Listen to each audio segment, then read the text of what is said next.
Please give a big welcome to Dr. Emilie Parry. Thank you, Emilie. Thank you, Jamie, and thank you, everybody. I'm really moved by the number of people who have chosen to spend their evenings with us. And to me, that is a signal of hope and awakening. And so I welcome all of you, Bodhisattvas of the earth. Thank you for joining me. I would love for everybody to stop for a moment before I begin with the slideshow and contemplate where your feet are on the earth right now. What is your connection to that space? What is your connection to the food and water you bring into your body? What is your connection to the other living beings around you? As Jamie mentioned, I am in Hawaii right now. I'm in Wailea Hakalau on Mokuoku'e, which is also called the Big Island of Hawaii. And behind me, above is the sacred mountain, Mauna Kea. And immediately behind me has been a wreckage yard. This was a place where old cars went to die, old vehicles went to die and rot, and it also became a bit of a junkyard and a landfill. And 29 years ago, Akiko Masuda, who is a fourth generation Japanese Hawaiian and Buddhist practitioner, moved here and began to grow roots with the community. And she began to work on regenerating the land, or the aina, around us. And now it is recovered very close to the jungle that it had been before. She helped restore and regenerate the waterways, the watershed, traditional food systems. I have not been to into Hilo since I've been here. I've been here for a couple of weeks now because the aina, the land, is providing. So it's an example. She is a bodhisattva for the earth. It's an example of practice and working in community for recovery and restoration. So please do consider where you are stepping on the earth and what your connection and relationship is. For me, this aina here, the plants, minerals, waters, the animals, including the humans like me who make up the soil, who form the plants and filter the waters that sustain my life, I owe them a debt of gratitude. My feet have stepped on soil and been nourished by the lands and waters across Mother Earth. I've been fortunate for those gifts. And so I owe the ancestors from across Mother Earth a debt of gratitude. I owe the ancestors of all of us, the plants, minerals, waters, and animals, a debt of gratitude for sustaining the life of this body. I owe the ancestors across Mother Earth a debt of gratitude for sustaining the life of my family and loved ones, my elders and great-grandparents, the cat outside. I owe the ancestors across Mother Earth a debt of gratitude for the life of my family that is a web of all interconnected relationship of beings across time and space and across generations and connected to you.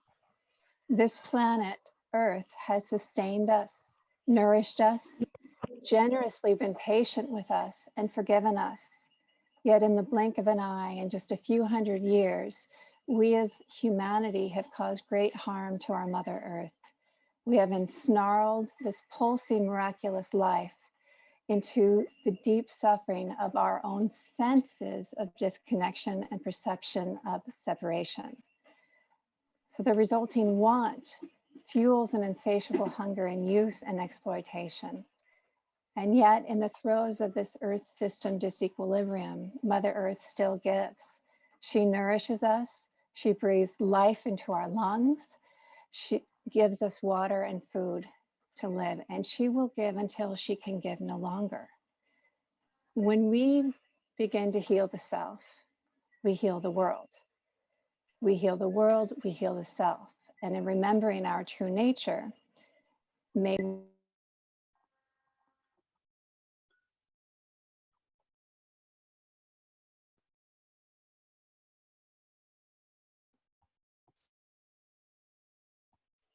Okay, I think I was accidentally muted. The very last of what I said was, when we heal the self, we heal the world. We heal the world, we heal the self. And in remembering our true nature, may we heal together as one, a reharmonization with all beings for all time. As you may guess, I'm approaching this talk a little bit differently. While I will be referencing and sourcing research that I have undertaken over the past decade and more, I will be speaking to you from the perspective and position of an engaged Buddhist. Simon, could you please start? Thank you.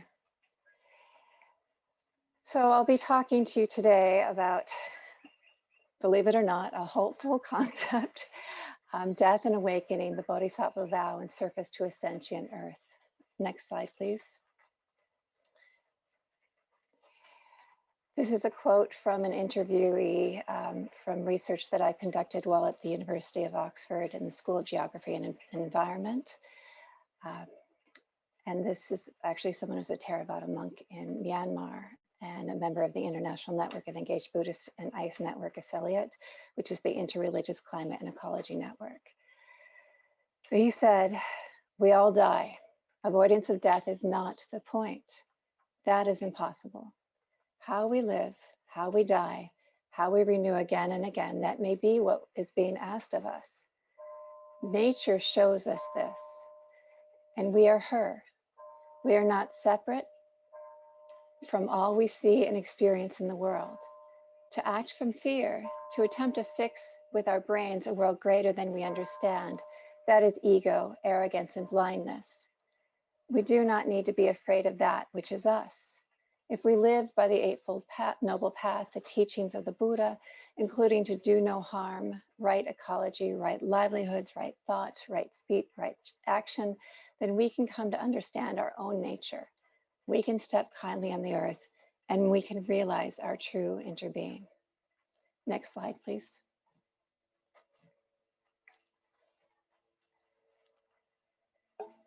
The image on the right is an image from the 2012 beginning of the International Network of Engaged Buddhists that brought together an interreligious dialogue across Asia and Africa, and Europeans and North Americans, brought together people from all myriad of faiths, from Buddhist, Hindu, Christian, Muslim, Sikh, indigenous peoples, the Vedas of forest peoples of central Sri Lanka, the hill tribe animists of northern Vietnam, and all across the world, and together came to discuss the human drivers of climate change and biodiversity loss.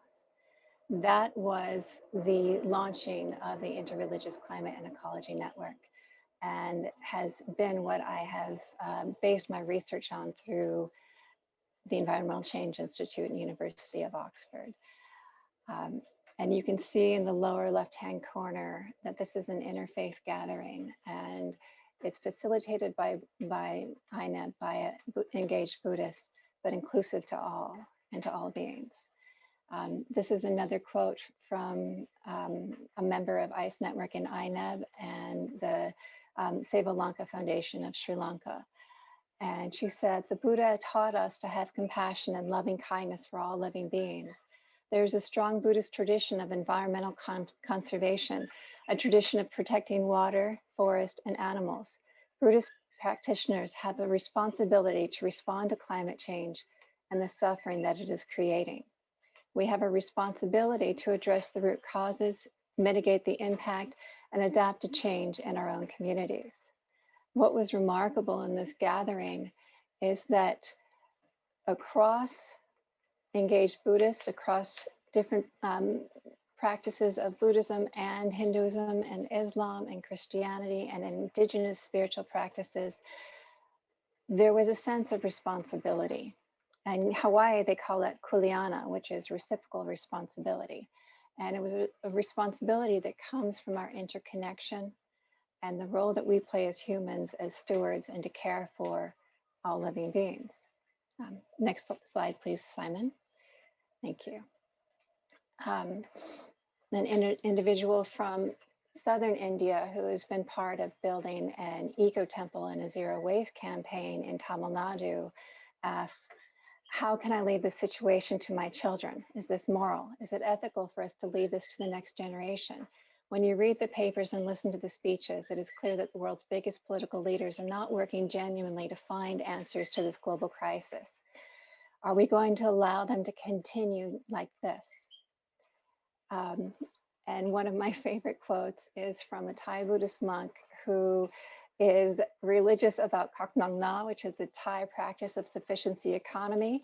And he is supporting villagers and people in urban and rural spaces across Thailand, Vietnam, Cambodia, Myanmar, Sri Lanka, California, all over the world, in establishing a sufficiency economy system that gives 3 parts. So 3-part would be 1 to waterways, 1 to forest, and then 1 to regenerative sustainable farming, and then a 1% to housing and if you have chickens or livestock.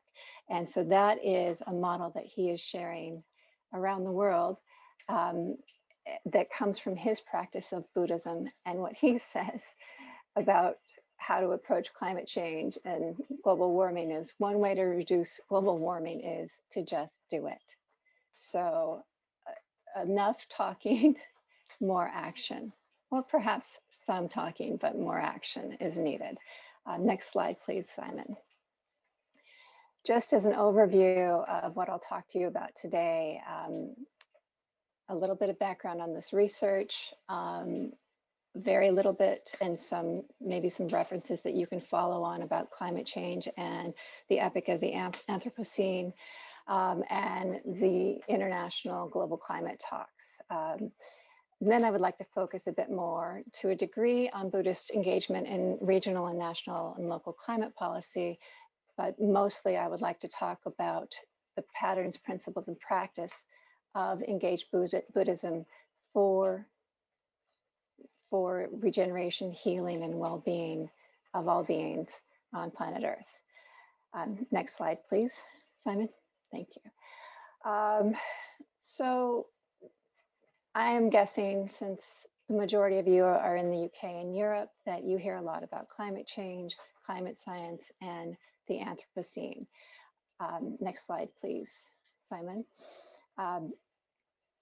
While even the majority of the members of the International Commission on Stratigraphy, the ICS, and the International Union of Geological Sciences, the IUGS, do for the most part agree, and about 90% of climate scientists believe that we have entered the age of the Anthropocene, it is still not yet formally accepted by these commissions. They are very fastidious in the process of coming to the point of recognizing that we have moved from the Holocene into the Anthropocene.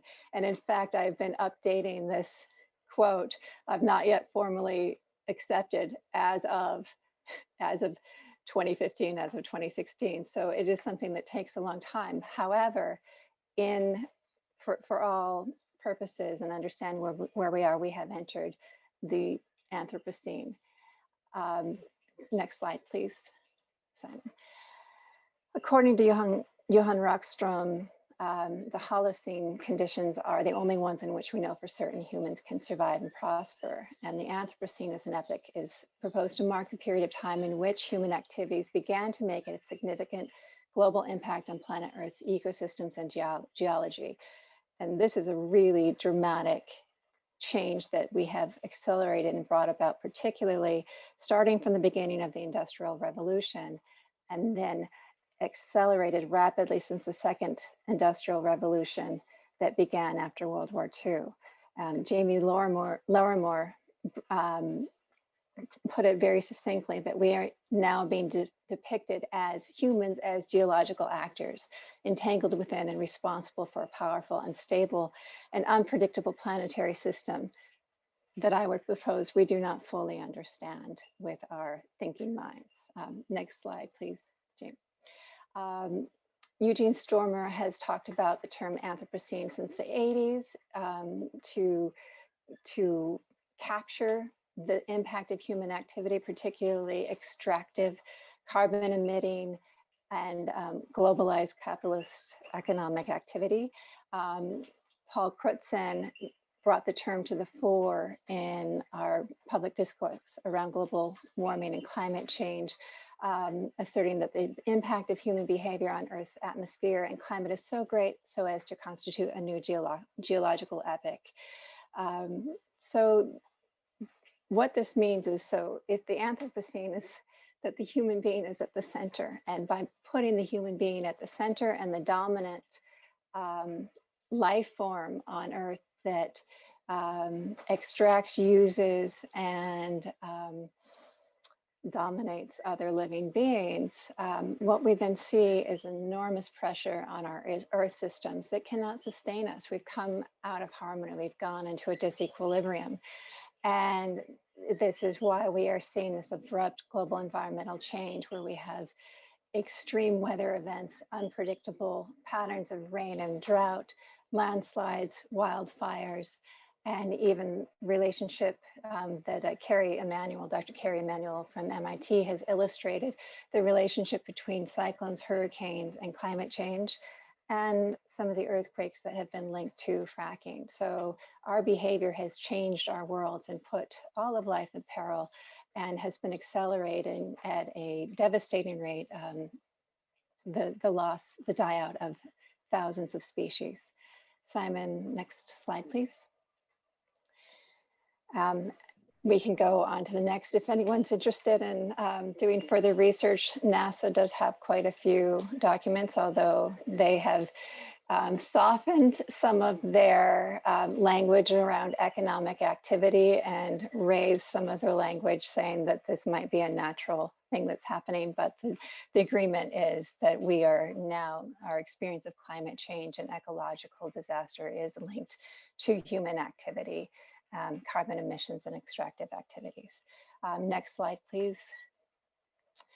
So very quickly, and I am going to rush through this a little bit, but for those who are interested in learning more about global climate governance, and the decision-making of our existing structures and governmental systems and policymaking in response to climate change, there are a lot of documents up for the United Nations Framework Convention on Climate Change, which hosts and facilitates the Conference of Parties, which are often referred to as climate talks, as well as the Global Climate Action Summits and the intersessional and subsidiary bodies.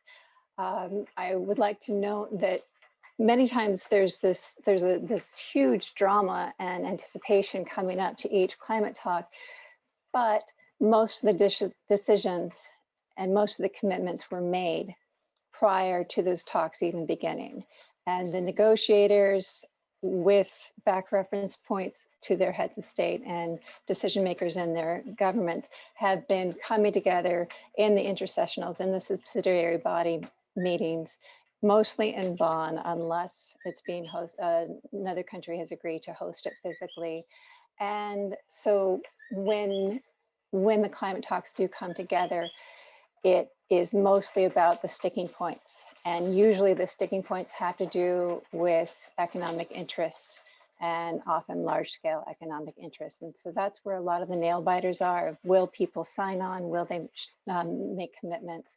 I do also want to note that there is a wealth of data around climate change from the Intergovernmental Panel on Climate Change and their reports and their special reports. So you can Google those and just dive deep.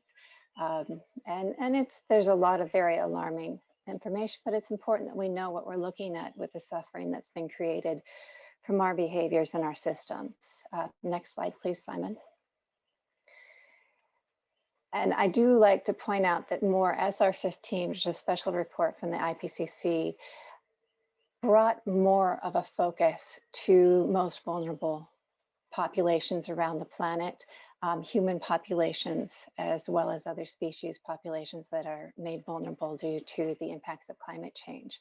And a lot of discussion was brought around the decision to aim to cap the global climate temperature mean rise from post-industrial growth temperature rise to 1.5 degrees Celsius and no higher than 2 degrees Celsius.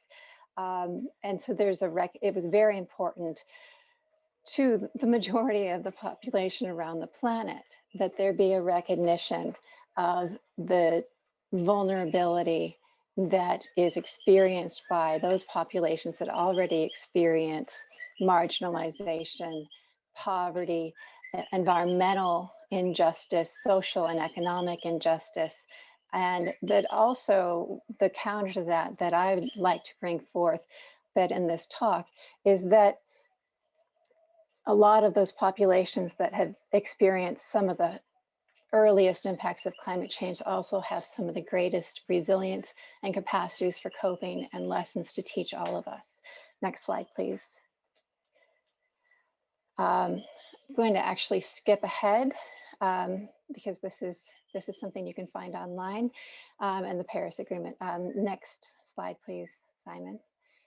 So I would like to talk a little bit more about the way that Buddhist communities that I've been working with have been involved in the global climate talks, particularly with the International Network of Engaged Buddhists and the Interreligious Climate and Ecology Network. These groups with ICE and INEB have facilitated panels within the climate talks. Please note, though, those are not in the core of where the negotiators are and the heads of state. We're not allowed in there. NGOs get, which is what we're in, our observer badges, the yellow badge. So they're all around the periphery of where the main talks are taking place, but they've facilitated panels, press events, side events, and have brought together a wealth of voices and experiences of people who may be considered most vulnerable and most marginalized, who also have great lessons to share in terms of ecocultural dynamics, the relation of human beings to nature as nature, and pathways to regeneration and healing. So a lot of Buddhist engagement has been on spearheading, facilitating, and bringing the language and the presence of Buddhism and spirituality into the climate talks.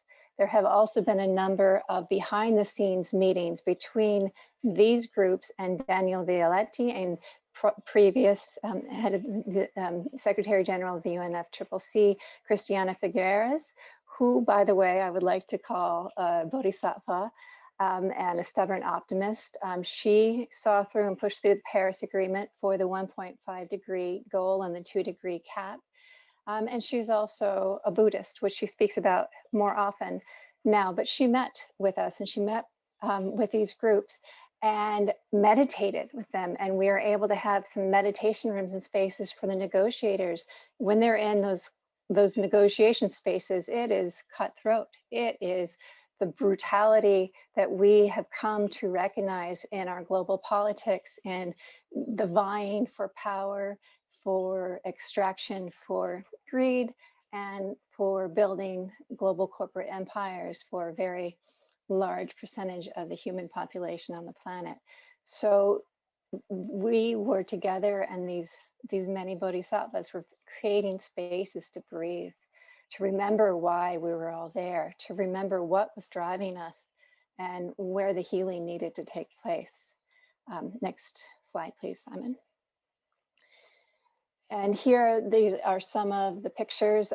One of the most moving things that I witnessed from different Buddhist groups and interfaith groups at climate talks if you see in the lower left-hand corner, this was the beginning of a meditation, and then many monks from across Asia and some from South Africa led and facilitated and held a walking meditation through the entirety of the grounds where the talks were taking place, inside the rooms, around the spaces where they were not officially allowed, and did a silent walking meditation. And it brought a sense of stillness. It brought a sense of awareness. It shifted the focus from money and power and who is going to win. It's very much set up to be strategic, that one representative wins and the others lose. This shifted the whole energy to that reminder. There have also been facilitation for interfaith and opening of the entirety of the Global Climate Action Summit in San Francisco in 2018 was started by a link to a Buddhist group and an interfaith group that then opened all of the sessions with an interfaith prayer and meditation. So part of this is raising consciousness and awareness of our interconnection and a remembering of what this governance should be about. Next slide, please. In 2015, part of the interfaith and Buddhist engagement was to draft and bring to the global climate talks in Paris a declaration on climate change. And there was an interfaith declaration, and then there's a Hindu declaration, a Muslim declaration, the Pope put forth a declaration, and there was a Buddhist climate change declaration, and many, the Dalai Lama, the Karmapa, Sulak Sivaraksa, many, Thich Nhat Hanh, Plum Village, they brought representatives and were part of drafting. And if you see the photo on the left side, we're holding, that's Jung Hee Min, who is the key coordinator for ICE Network, holding the Buddhist Declaration on Climate Change. And on the right, the group brought this declaration not only to heads of state across the world who were at the climate talks, but here is a presentation of the Buddhist Declaration on Climate Change to President Hollande at the time from Venerable Ratana, who is a longtime part of INEP and of the ICE Network, who is also who has been a senator in Sri Lanka, running on a climate change and ecological conservation platform.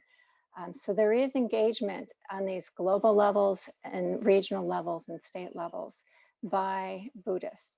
Next slide, please. And there are also critiques. There are critiques of these systems of governance that are hierarchical, top-down, that have been formulated through the structures of globalized economic interests that have marginalized or ignored or forgotten, not been aware of the majority of populations and ecocultures across the planet, and that seek to perpetuate those systems by making micro-adaptations rather than getting to the root of the causal root of this suffering of our planet. Next slide, please. Next slide, we'll go to the next.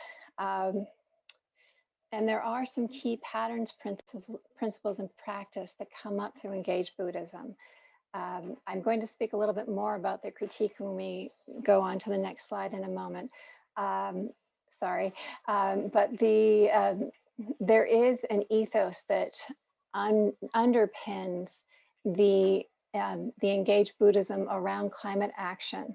And this climate action that is, yes, at global, national, regional levels, but is not the main show. The main show, the main event, is the action within local communities.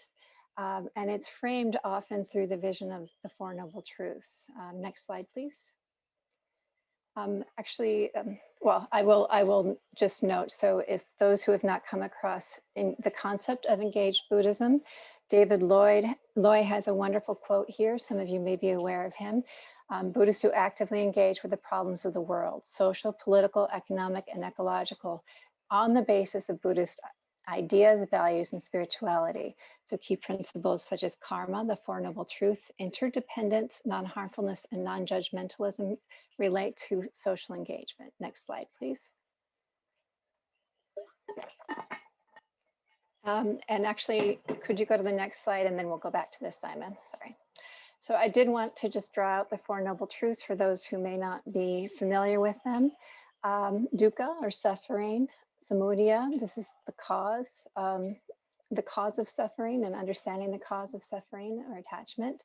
Nirodha is the sensation of ending of suffering, and we think of that perhaps as the vision of the pathway out of suffering. And then Magga is the path, the Noble Eightfold Path, which are the practices that can lead one out of that suffering into that new vision of well-being, of the Buddha, a world of Buddha values that in which we would like to live. And so if we can apply that to climate change, engaged Buddhists tend to look at, go first, okay, what is the suffering? And we see the devastation of the planet. We see the melting ice caps. We see the death, the dying off of species around the world. We see floods and landslides and wildfires and a sea level rise and sea temperatures that are warming, temperatures on land that are warming. We see spaces that are becoming uninhabitable for most living beings. That is deep, deep suffering, and we are in it. Right now, I do not make a distinction of COVID-19 and the global climate crisis and ecological crisis in our relationship to other living beings, to animals. If we exploit, if we trade and we do not take care, if we do not live in harmony and balance, then we are going to be seeing a rise of epidemics, a rise of this kind of suffering. So in Samudaya, we sit with that. We come to understand it. We're together. And if we're, as Bodhisattvas, we're together with all the suffering of the earth. And we feel that together. We're interconnected. And so when the world hurts, we hurt. And it's very important that we have that space for that grief. It cannot be skipped over. We must face the pain and the suffering of which we have been a part of creating.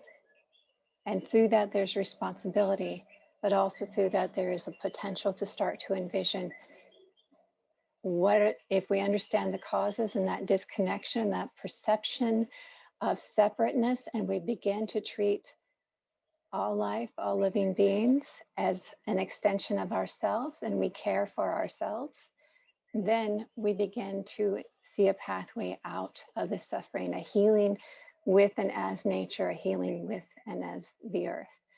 Simon, could you go back, please? So a lot of the practice of meditation, the practice of listening, the practice of drawing awareness has led to values of small is beautiful. And some of you may have come across Small is Beautiful with the writings and work of E.F. Schumacher. E.F. Schumacher was inspired from Buddhist practices within Myanmar and across Southeast Asia and what has emerged as Buddhist economics and been called Buddhist economics by some wonderful writers and thinkers, including E.F. Schumacher, David Corton, Joel Magnuson, Joanna Macy, and many, many others. And you start to pull that thread. Satish Kumar is another fantastic light and bodhisattva in this work. And a lot of people start to ask the question about, well, how can small is beautiful be an answer to a global problem? And what I have seen in these Buddhist networks and these interfaith networks across Asia and around the world is what happens if we begin here and we begin here and we begin to heal and we are interconnected with each other and we start to come back into a harmony as living social ecology, ecosystems and earth systems. By doing that and catalyzing, inspiring that in others, then we start to see a global scale of healing by maintaining the small is beautiful. And that's in markets, that's in practice, that's in right relationship. Simon, would you mind going 2 slides ahead now, please? So patterns and practice. The patterns and practice that I have observed and been a part of. And this actually reminds me that I made a note of research methodology, and I did not give a little bit of background. So I will do this now. So I have been working with friends, Kalyana Mitra, the International Network of Engaged Buddhists, in different ways for nearly 2 decades, and particularly with a focus on climate change since 2009. And I began my research through the University of Oxford in 2013, and I utilized participant action research, participant observation, deep hanging out, a lot of cultural anthropological methodologies in that work. And we did a lot of collaborative generation. And then I used triangulation of other exhibit and other data to come to understand and see the experiences, knowledge, and work of these networks in a whole way. A pattern that is extremely prevalent. I would say it's almost consistent and constant across Buddhist networks and across Indigenous and Hindu and Muslim and Christian groups in these networks and working together in interfaith, is that it begins with ritual, with meditation, with silence, with listening, with coming into awareness of the sacrality of our being and into our oneness. And through that, then begins to there begin to be articulated for different people in different places, because it doesn't have to be the same. Ecosystems are healthier the more diverse they are. Folks begin to identify what is it that we need here for our well-being, for our health. What is the land? What is the space? What are our bodies asking us? What is the community asking? And then how do we start to do it? And it's not waiting for money. It's not waiting for permission from somebody else, but it's actually making the road by walking. And that's a reference actually to Miles Horton, who's had a cross-cultural influence with Thich Nhat Hanh, Martin Luther King Jr., and this education for social change engagement through experiential learning and identification of what is needed. And so maybe not everything is there at the beginning of any kind of course of action, but a vision of what that can be, and then starting along that step and learning by doing and sharing with others who may be interested, and then also learning from those who have already been along that path. So there is, through these networks, a leveraging of awareness and learning, but the learning is a constant process, just like nature. We are nature and we move in cycles. We are constantly in process. And this is reflected in the patterns and practices of engaged Buddhism around climate change and biodiversity loss. Through that collaborative learning and cooperative impact start to rise. There's a leverage of visibility, there's a leveraging of capabilities, a recognition of capabilities, and I don't like to use the word assets, but of a wealth of knowledge, of experience, of relationship that starts to map out a process for action. And then through those models for action, and the more that they're shared and the more that there are, with COVID, it's been mostly online, but there have been ways of sharing and developing curriculum and practice that way. But also there have, small and large and medium gatherings that are focused. Maybe they're focused on energy systems. Maybe they're focused on dams or nuclear impact on health and well-being of communities. Maybe they're focused on protecting and supporting wildlife corridors. Maybe they're focused on food systems. But whatever bubbles up, it happens naturally and emerges and moves in that network form. Next slide, please, Simon. So some of the examples and models for climate action that have come through these groups, and that these groups have shown, I mentioned before that the climate talks and the international, regional, and the subnational talks are not the main event, but a focus of these groups in these international policy and decision-making spaces has been to bring forth their models for action, to focus on how they are making the road by walking, what they are doing, and to share that with others, not to say this is what you should do in your home and your community, but to say this is what we figured out, and maybe this will inspire you. Maybe this will catalyze your own process, and we'll work together and help you with that if you want.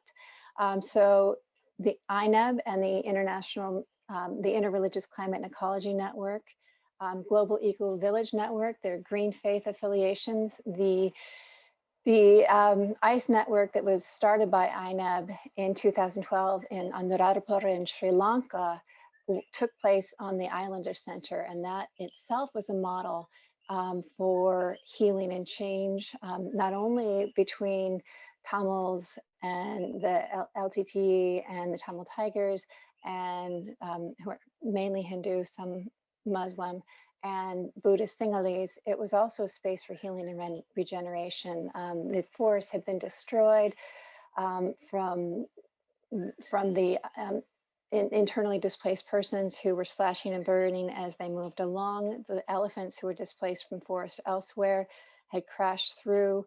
The water systems were, the traditional Veva irrigation systems from the 1100s were clogged up and broken. Drought was severe.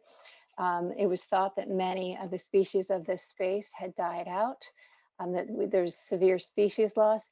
And in 3 years prior to the lead up of the ICE network conference in INEB, in 3 years from 2009 to 2011, the biodiversity was restored through a practice of analog forestry, and 7,000 species of ants, reptiles, birds that were thought to be lost came back. The water systems naturally started to restore themselves, and integrated in that was food forest as well as transitional and organic and Seva society. So community training and sharing with that then became the root for the Good Market.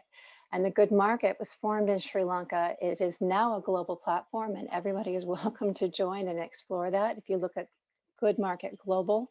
But it began as a need to work with poor fishing and farming villagers who were attempting to work to transition to organics, but did not have a market web and did not want to poison themselves anymore, and wanted to find a way that was more, a lot of it came from an idea of Buddhist farming.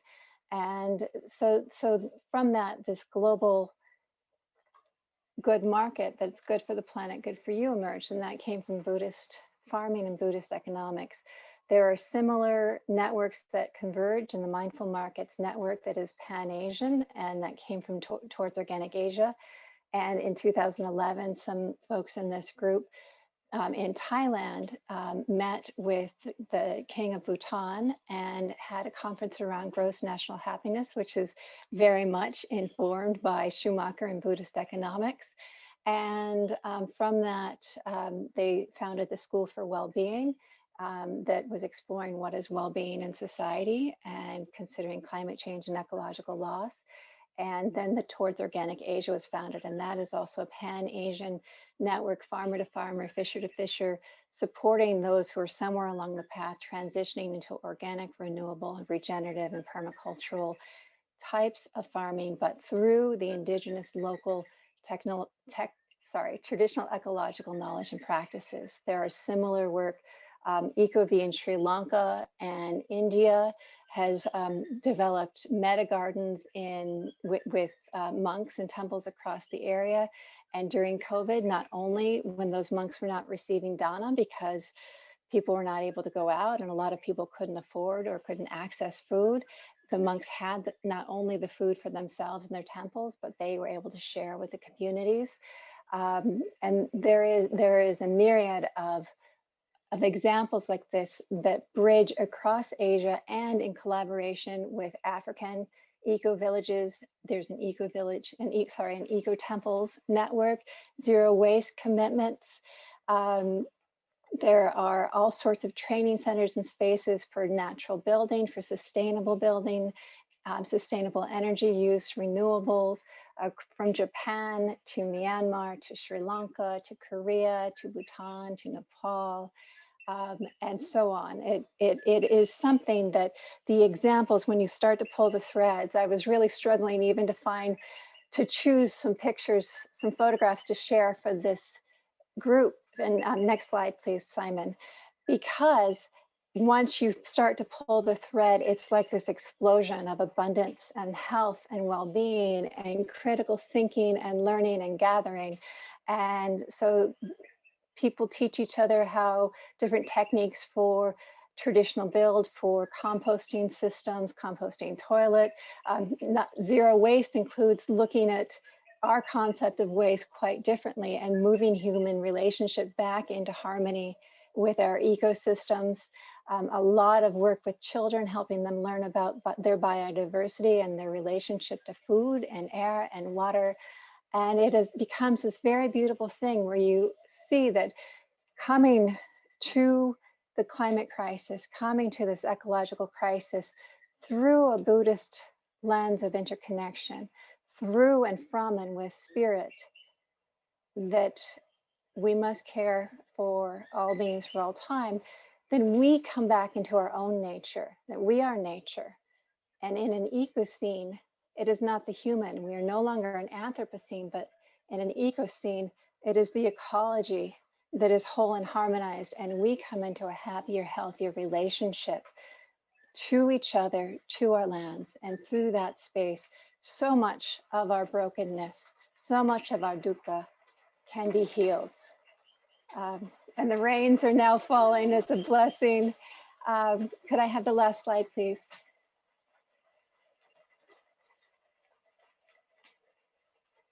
Simon? Okay, great. And so this is, it's a model, it's an inspiration, and it's not just a vision forward, but it's an understanding of what we've come from. We can reharmonize in a new ecoscene. We can come into healing. And it may be, next slide, please. It may be that death is part of this. Maybe we can't fix everything. Maybe we need to grieve and accept that. But if we can, and we can come back into relationship and harmony, then we can find peace. So our work as Bodhisattvas, and each of you is a Bodhisattva from Mother Earth. It's not about behavioral change born of guilt, discomfort, austerity, or the external enforcement by authorities who come and tell you what to do. It is about an engagement that is largely free of desire to predetermined outcomes. It's one where we are listening and receiving, and is one in which death is as inevitable as life. It is deeply intertwined with it, and the ways in which we experience and engage become our central themes. How we live. We cannot outrun death, but we can greet it with loving compassion and respect for the life that death enables. We can together live. Thank you.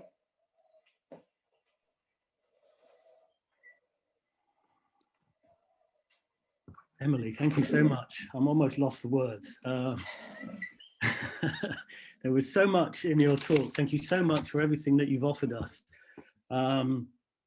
Based on academic rigor and research, but also bringing that wonderful Buddhist perspective and spiritual perspective and wisdom that you bring to these things.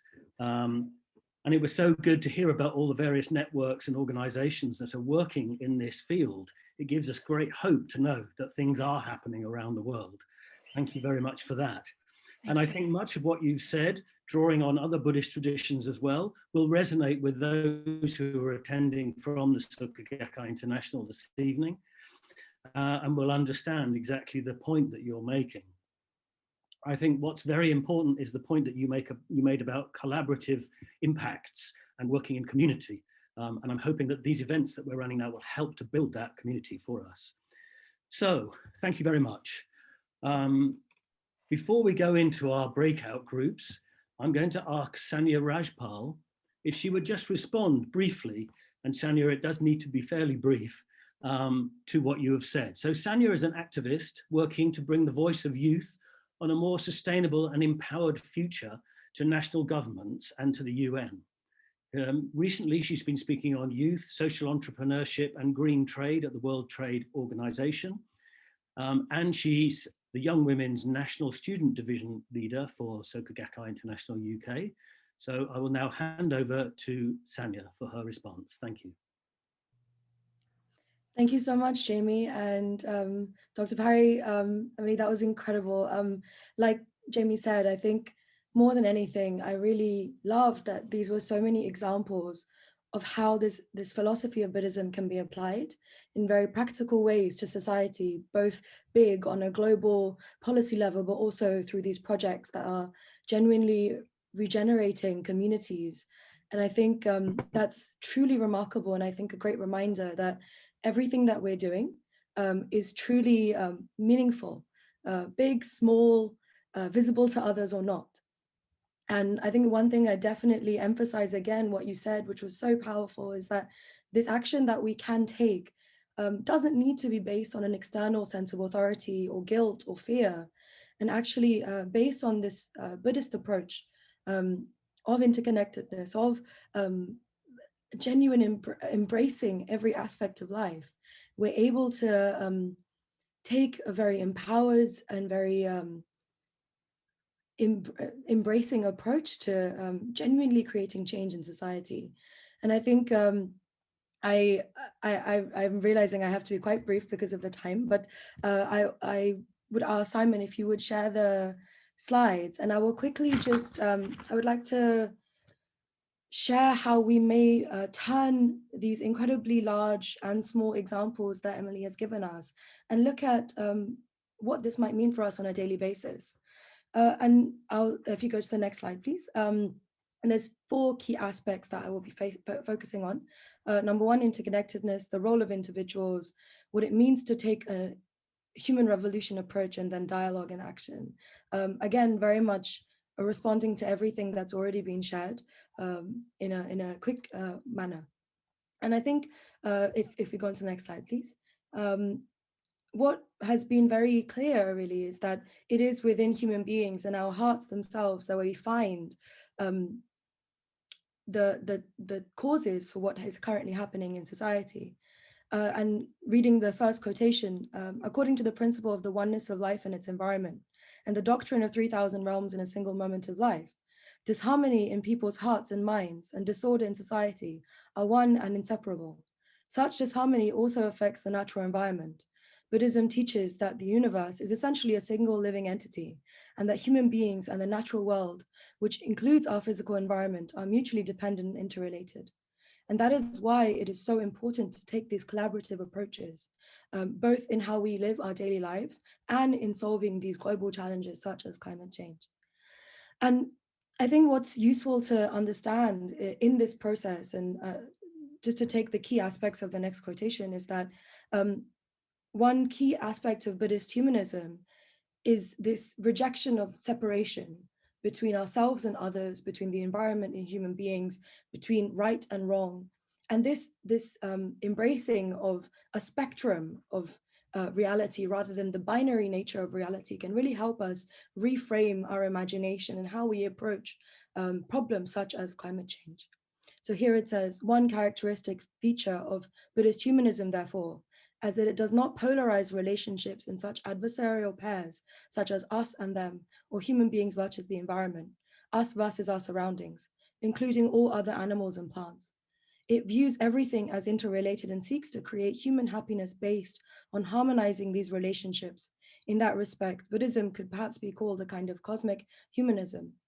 And as Emilie shared, so many examples of how this approach has been applied to education, to community revival, to actual conservation efforts.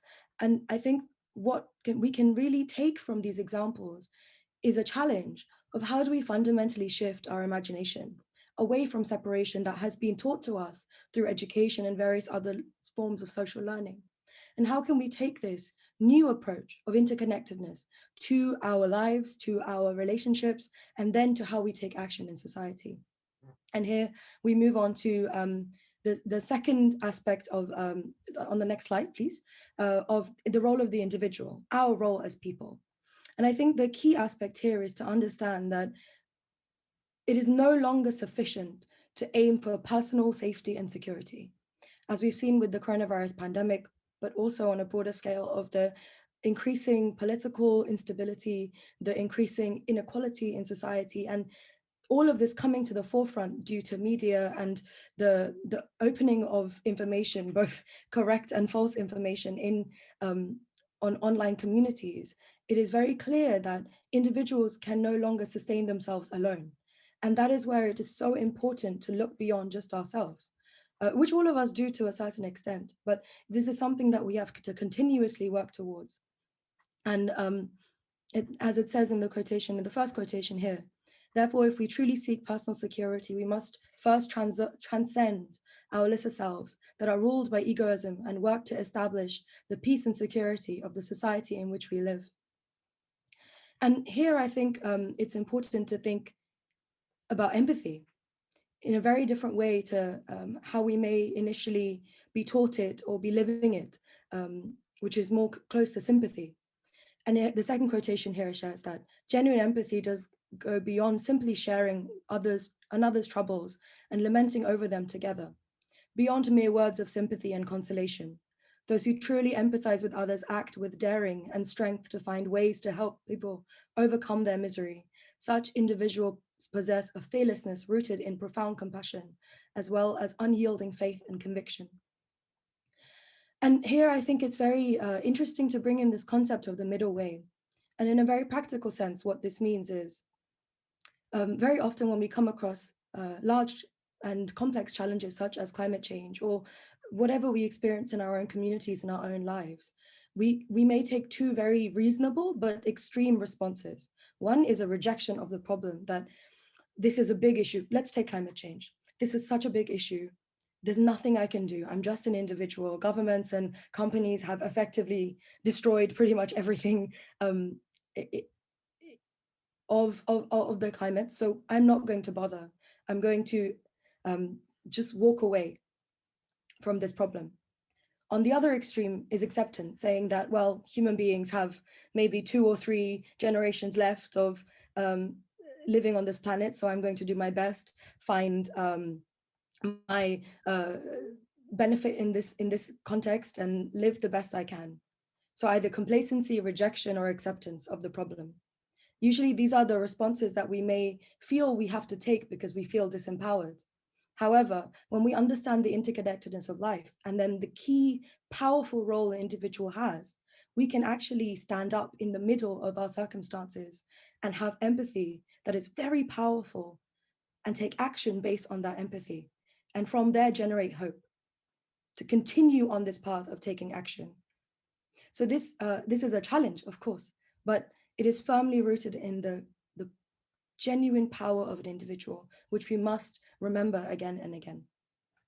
And really take this middle way approach that Buddhism offers, that doesn't reject or accept the limitations of society, but decides to take action in the moment, exactly where we stand, and then have a broader impact on society. So now if I go on to the next slide. This takes us to this concept within Buddhism of human revolution, something that a number of people on this call may be familiar with.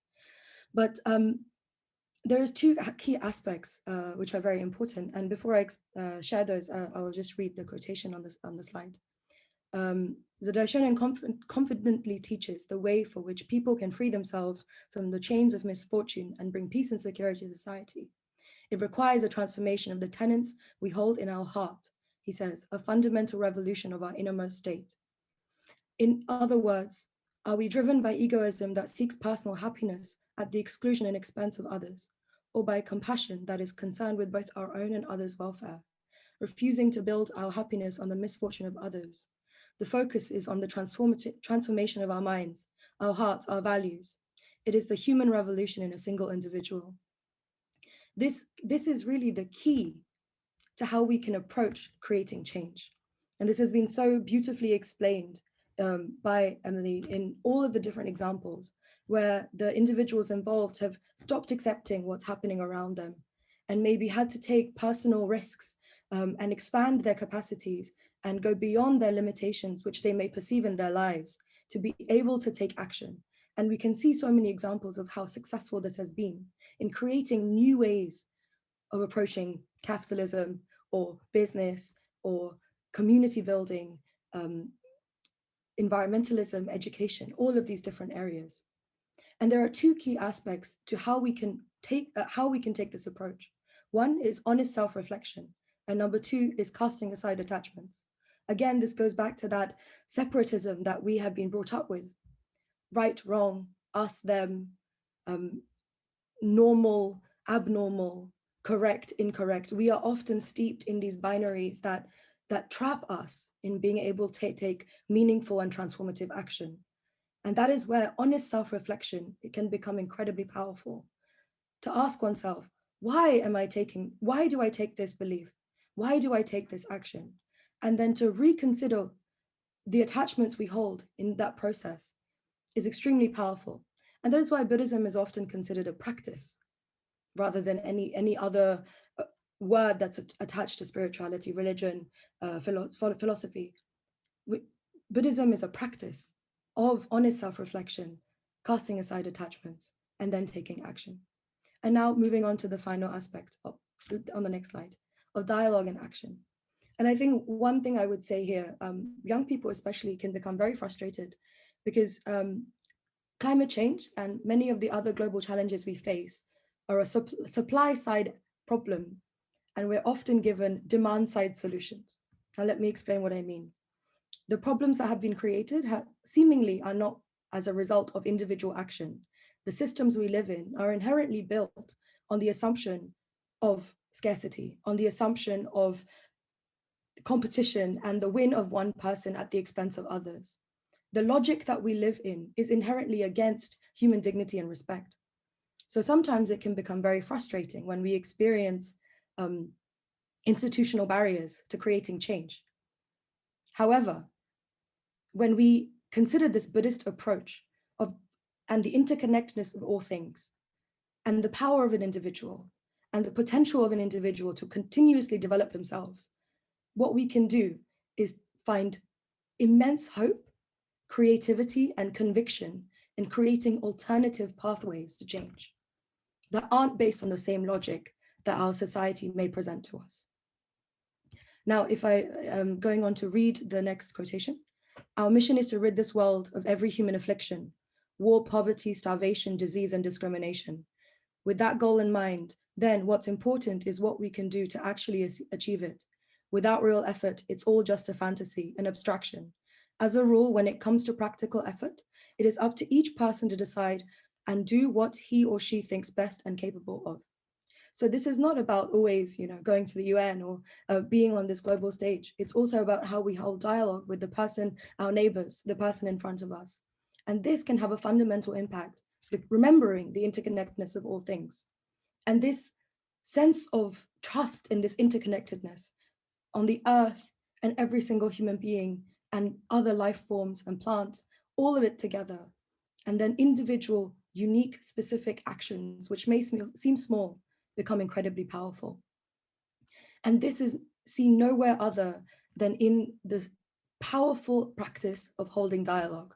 And here I will read the final quotation. Our dialogues are a struggle to revive the power of human beings. Our dialogues change society, unite the world, and shape the future. Our dialogues impart hope. They have the power to revitalize others and awaken them to their inner potential, and are imbued with courage, conviction, and the cause for victory. Our dialogues for establishing the correct teaching for the peace of the land will build an age of the people through the power of faith in the human being. So critique is very important. To acknowledge the limitations in our environment, in society, in the systems we live in is vital. But finally, I would urge you to trust the interconnectedness of all life itself and the earth that we live on. Feel the power that you hold and continuously reflect on how you can take action based on these new way of thinking. And just as the examples we've heard today, I can't wait to see what else each one of us can do. Thank you. Tanya, thank you so much for your really interesting. This is a question about rewilding. What do you think about rewilding? Do you think it's a good? Do you think it's a good plan, and if so, why? That's an easy question. Yes, no, maybe. Is it good? Is it not good? And there are a lot of examples where rewilding has worked wonders for revitalizing, re-indigenizing, reclaiming ecosystems, carbon sequestering, building great resilience to shocks, particularly climate shocks, and of course giving space to all the other living beings on this planet, not always having our association with the Aina, with the land, as to our inhabitants or not, our lack thereof. So I am inspired by the work of rewilding that I have seen. What I would also like to say is that there are some cases where that could be right and some cases where it might not fit. And there are a lot, part of the message that I hope was coming up from the diversity of actors and engagement across the networks with whom I have worked and researched is that there is no one right way. There are many paths, and the more diverse the solutions and the engagement, the healthier, more adaptable, nimble, responsive, and resilient our worlds and our societies will be. At the same time, another facet, if it's the knife's edge of rewilding, there's something very beautiful about giving space to other living beings and removing us from the equation. There's also something where it's important that we don't believe the hype that we are also not nature. We are nature. We do have a role. It's a sacred role. It's precious. And we need to find our way back to that. So we can't just, in my opinion, take all the humans and put them over in a corner because they've been bad. We need to find a way to reharmonize. Thank you for that question. Thanks, Emily. So I've got quite a few questions come through now, which is good. So considering increasing population levels resulting in negative environmental effects, do we need to consider and implement population growth?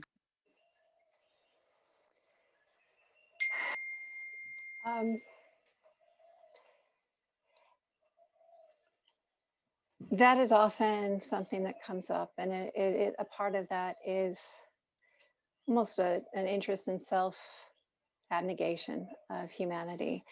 And historically, a lot of the population discourse has been thinking about the population of other people, maybe other people who might not be part of the conversation. Usually those people might be living a little bit more in harmony with the planet than those who are coming up with those ideas. And you know, I don't feel that there's one right way, and there's a lot that I don't know. But my concern is that if that's the first point of discussion, who's the population that's getting decreased? I mean, we can all voluntarily make decisions in the way that we procreate or do not, in the way that we choose to care for other beings. And going back to the beautiful statement from Sanya about scarcity, it's the scarcity mentality that has put us into this wedge.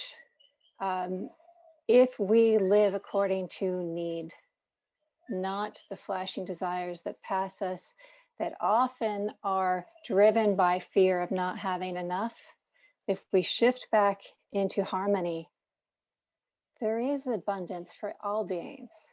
We are here for a reason. We do belong. Thank you. Thank you. Very good answer, Emily. I think that's really important to think about. I think, given what you said about COP26, this question, how or can we have an impact on COP26 as civil society? And actually, there's another question about COP26. How do we keep countries to the decisions that have been made? I think was the question. I can't quite find it now, but both really Yeah, those are both very good questions. And while my emphasis and work and collaboration has been about what people, the solutions that people are creating and co-creating for themselves and with each other, those are also people in governance. And governance can have quite an influence and impact, but also they can be brought along.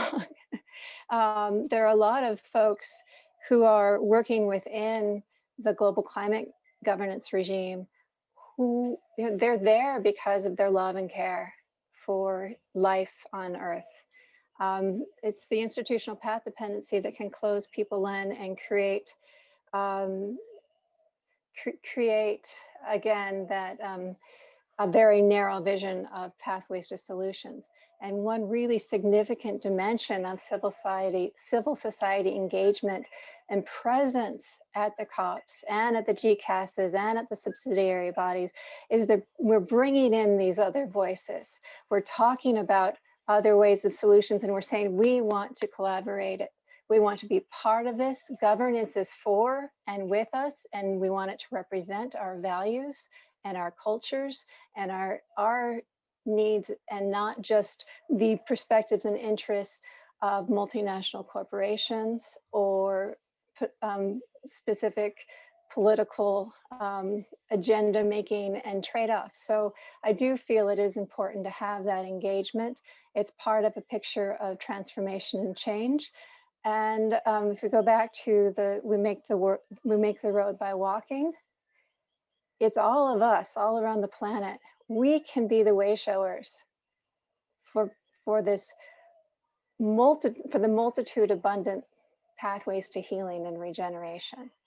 And we can say, you know, you can hear within several of the, in UNFCCC, you hear people saying, we need nature-based solutions, we need another way, but we don't know what it is. And then it's like, well, wait, look around, look at all of this. Here are ways, work with us. So it is important. But we may be making the road by walking, and then there will be a tipping point as more and more people start to come along, and hopefully our governance systems can transform, transcend, find a new space, and be inspired by an ecocenic model of being. Thank you very much. This is quite an interesting one. You touched on it. We can affect change through our own behavior, but do you think working together with others is necessary? How important might a pan-Buddhist movement for environmental change be? And do you have a vision of such a movement? I don't know if we ever are alone. I don't know if we can ever do anything that's alone. I can sit here and think something and I'll be affecting somebody else.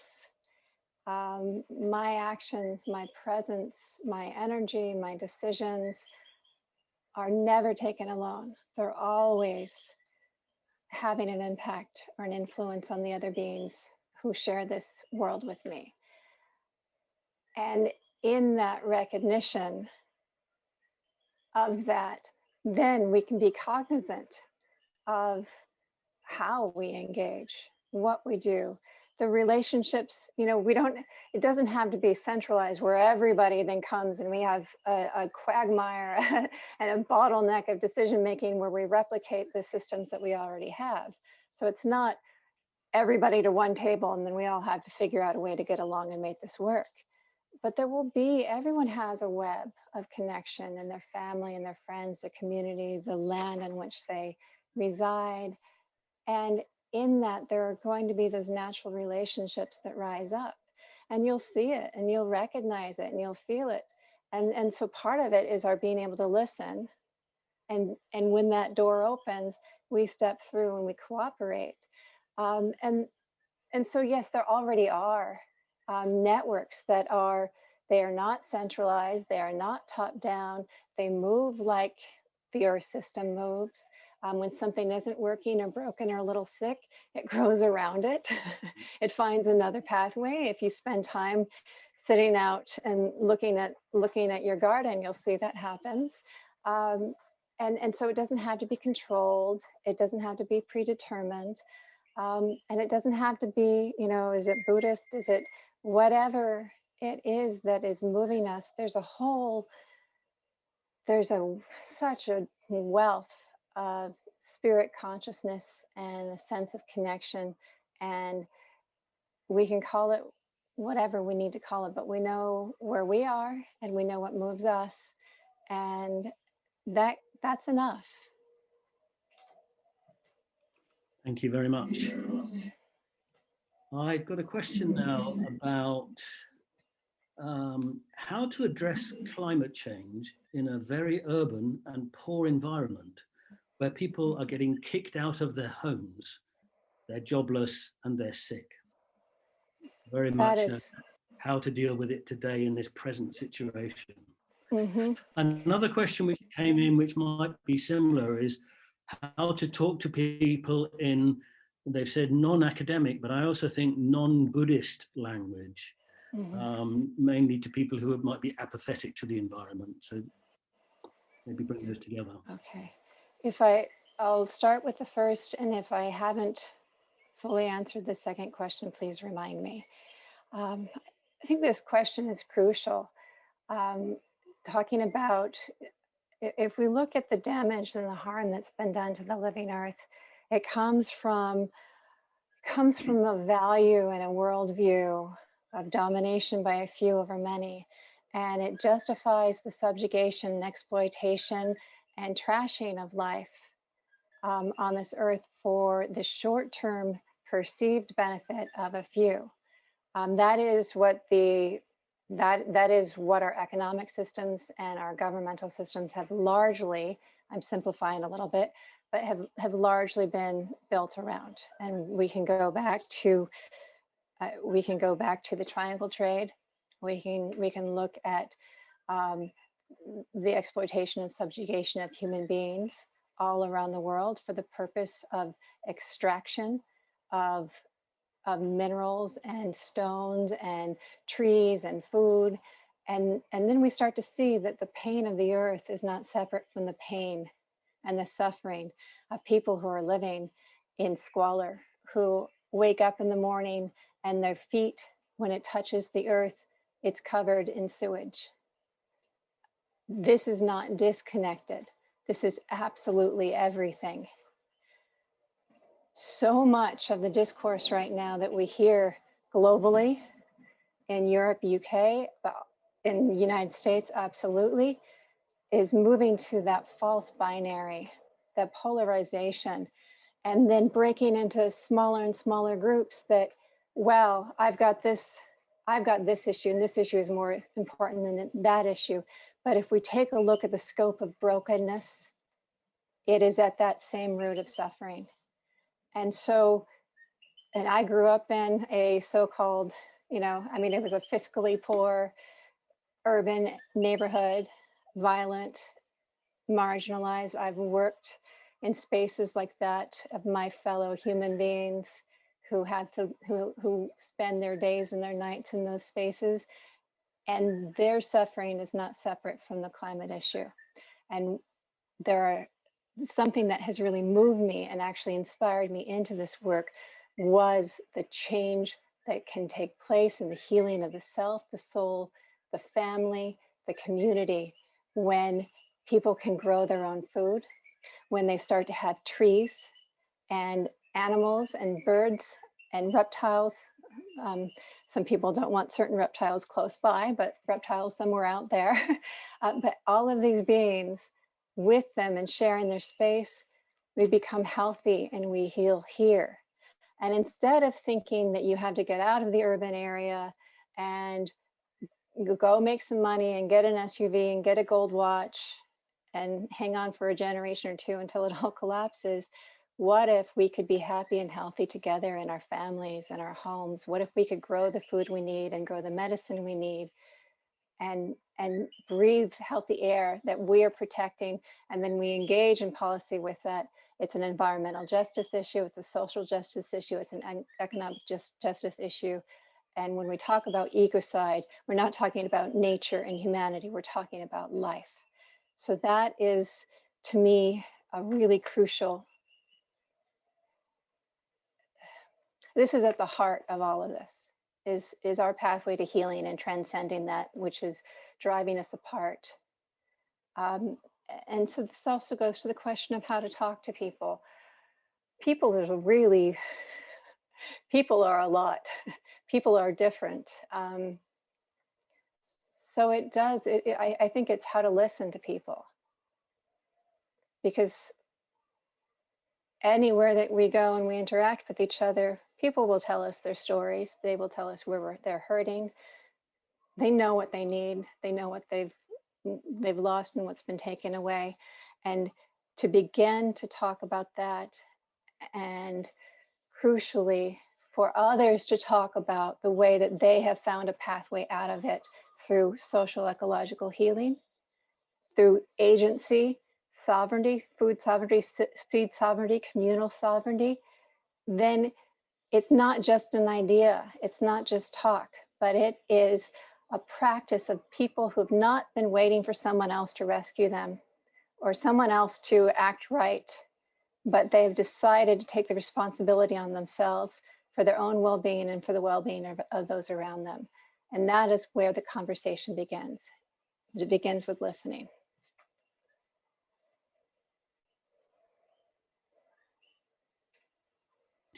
Sorry, I was muted. Thank you very much. You mentioned food in your answer there, and a couple of questions have come in about the food industry. So this one says, what do you think about the food industry and its impact on the environment? Is there something that could be done to make it more sustainable? And there's also been a question about moving to a plant-based diet. Given the known impact of animal agriculture on climate change, how important is it to move to a plant-based diet? Okay, thank you. Yeah, I spoke a little bit about the Good Market and the Mindful Markets Forum. There are also a lot of connected and related markets that are emerging, and it includes food systems, but also everything, you know, the fibers that make your clothing, that make your shoes, and the process from soil, seed to going back into the cycle again and back into the earth. They're different, like everything, there's no one path and no one answer. There are a lot of strategies that have been emerging that are about localized, small is beautiful markets and economies. So growing your own food, having shared cooperative land, organic, permaculture, traditional ecological knowledge for food production, seed saving, and then these markets that have been emergent and convergent, some of them, are then helping collaborate and make each other stronger. And they don't look at it as competing against each other, but helping each other. This is the new systems economy that we need to facilitate. And the standards in these markets from the beginning of entry are do no harm. And what does it mean to do no harm with the food that you eat?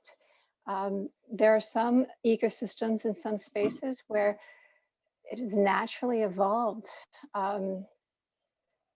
for eating animals.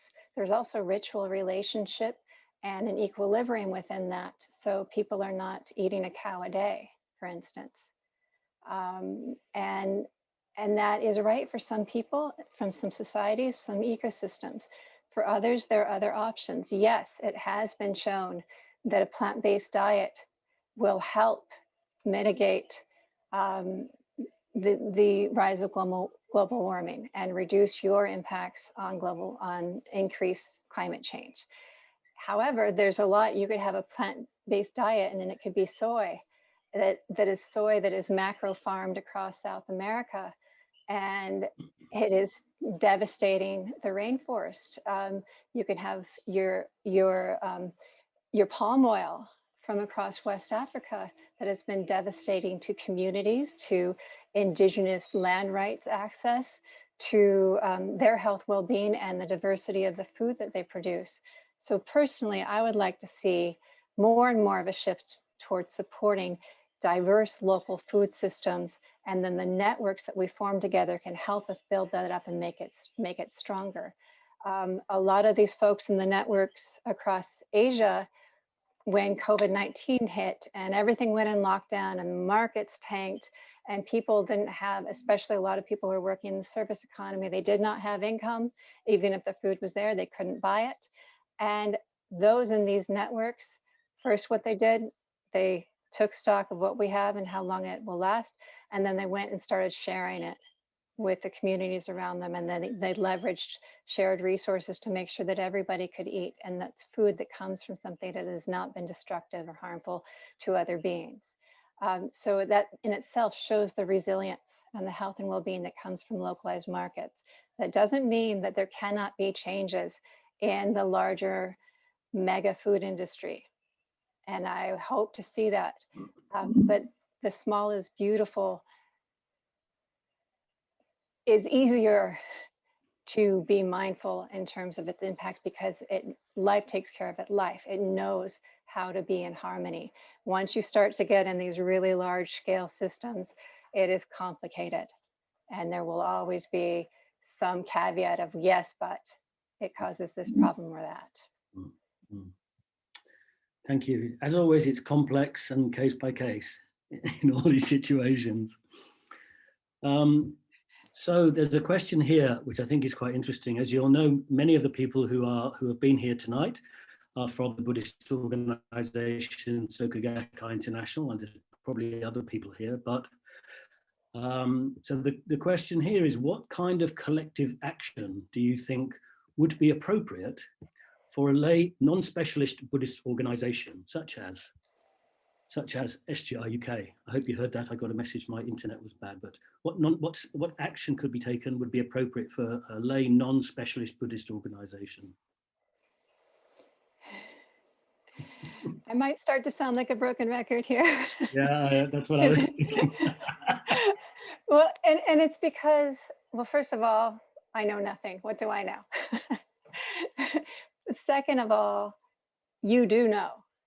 All of you know, and you will come to your knowing by asking the question, what can we do?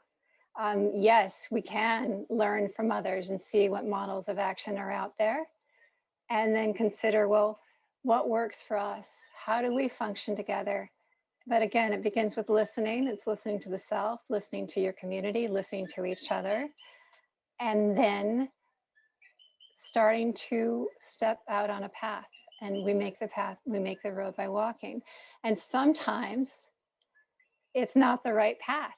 And we have to be ready to hear when it's not working and step back and reassess and come together and say, well, what is it that we didn't know before that we've learned now? And then how can that inform us and in our next actions that we might take together and collectively? So yeah, I can't tell anybody what to do.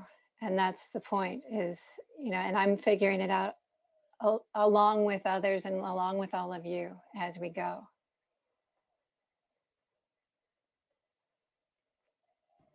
Okay, thank you so much. Oh, my light's just gone off. It's obviously the end. It's gone off again. Somebody's telling me something. Thank you, Emilie, so much for your great talk and responding to the questions so clearly and so well. It's been great to have you on board giving this talk. I'm sure everybody is applauding. Unfortunately, we can't hear them, but they are applauding. And I applaud for them. So thank you so much. Thank you. I would like to thank everybody who's facilitated, who's contributed behind the scenes and in front of the scenes, and everybody who has joined. May we all be Bodhisattvas for the earth.